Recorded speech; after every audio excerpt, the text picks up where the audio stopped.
anak-anak, apa kabar kalian? Semoga sehat selalu ya.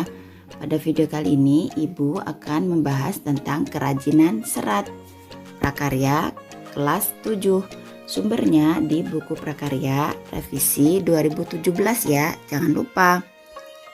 Nah, ada yang pertama contoh produk kerajinan serat. Pengertian serat alam itu apa? Kemudian jenis dan karakteristik bahan serat, pengolahan bahan serat, proses produksi bahan serat, dan syarat pembuatan kerajinan serat. Nah, sebenarnya contoh produk kerajinan serat itu, di situ ada gambar anam bola ya. Kalau orang Sumba Timur bilang ini terbuat dari enceng gondok atau daun pandan. Ada tempat pensil, ada tas, ada rompi dari wol, ada shawl, kemudian ada bantal. Wah, ternyata kita tiap hari menggunakannya ya. Kemudian berbagai jenis contoh lainnya. Pengertian serat. Apa itu serat? Bahan serat adalah jenis bahan yang berupa potongan-potongan bagian yang membentuk jaringan memanjang yang utuh. Ada 4 kata kunci. Yang pertama, jenis bahan, kemudian potongan, jaringan memanjang, utuh. Jadi 4 kata kunci ya. Jenis bahan, potongan, jaringan memanjang yang utuh. Contohnya serat daun pandan, serat sutra dari ulat sutra. Jenis dan karakteristik bahan serat. Bahan serat alam berasal dari alam. Kata kuncinya alam dari alam. Sifatnya gampang sekali terurai. Dengan kata lain, bahan serat alam adalah bahan organik yang tidak melalui proses produksi. Ingat ya, tidak melalui proses produksi dan penambahan zat kimia, sehingga keasliannya tetap terjaga. Serat alam berasal dari 3, tumbuhan, hewan, dan mineral. Tapi yang kita bahas hanya 2, tumbuhan dan hewan. Tumbuhan ada 4, berasal dari biji, batang, daun, dan buah. Serat dari hewan ada dari stapel dan dari filamen. Serat dari tumbuhan, yang pertama biji. Di situ ada gambar serat dari biji kapas. Biasa untuk kosmetik ya. Serat dari biji kapuk. Nah, ini tadi untuk bantal. Yang kedua, serat batang. Ada serat batang anggrek, serat batang melinjo, serat mahkota dewa, serat batang beringin. Wah, keren ya. Yang ketiga, daun. Serat dari daun apa saja yang bisa? Serat daun mendong, serat daun nanas, dan serat daun pandan berduri. Ingat, hati-hati pandan berduri. Hati-hati ya.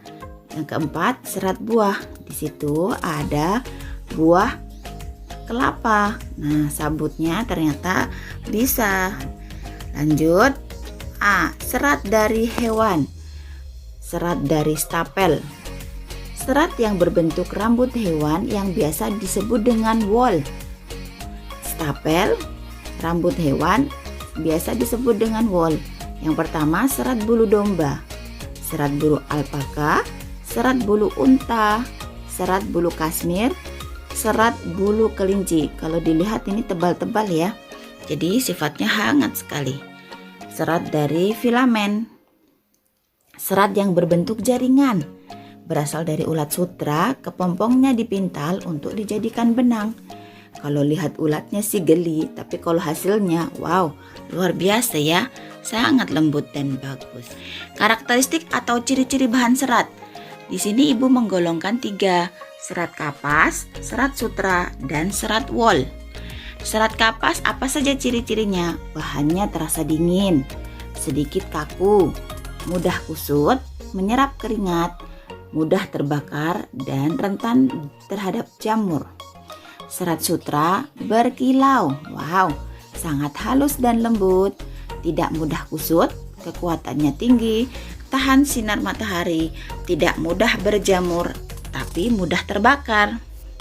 Serat wol tidak berkilau, keriting, elastisitas tinggi, agak kuat, penahan panas yang baik, tahan terhadap jamur, kekenyalan tinggi. Dari ketiga ini kita bisa bedakan ya. Nah, pengolahan bahan serat sebelumnya menjadi hasil diolah dulu. Yang pertama pemintalan benang. Setelah dipintal, di penggulungan benang. Kemudian pencelupan warna agar lebih kuat warnanya dan tahan. Kemudian penenunan, ada 4 ya. Dipintal dulu, digulung, warna, dan kemudian ditenun. Proses produksi kerajinan serat. Dalam proses pembuatan kerajinan serat menggunakan beberapa teknik. Apa saja? Ada 3 ya. Yang pertama menenun, menjahit, dan mengikat. Menenun adalah proses pembuatan barang-barang tenun dari persilangan antara benang lungsing vertikal dengan benang pakan horizontal. Jadi persilangan ini biasa disebut juga dengan anyaman. Yang kedua, menjahit adalah pekerjaan menyambung kain dan bahan-bahan lain yang bisa dilewati jarum dan benang. Nah, bisa dilakukan dengan tangan, manual, atau mesin jahit. Kemudian terakhir mengikat, yaitu teknik menyatukan 2 benang atau lebih untuk membentuk ikatan yang diinginkan. Nah, di sini ada syarat pembuatan kerajinan serat yang dikenal dengan 5K. Apa saja? Pertama, kegunaan, kenyamanan, keluasan, keamanan, dan keindahan. Yang pertama, kegunaan atau utility. Mengutamakan nilai praktis yang dapat digunakan sesuai dengan fungsi dan kegunaan. Yang kedua, kenyamanan, comfortable, menyenangkan dan memberi kenyamanan pemakainya. Keluasan atau flexibility, memiliki keserasian, serasi antara wujud dan bentuk benda dengan nilai gunanya.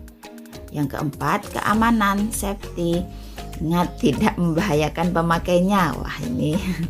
Dan terakhir, keindahan, estetik, memiliki daya tarik yang lebih jika dibandingkan dengan benda yang lain. Itu beberapa materi, semoga bermanfaat.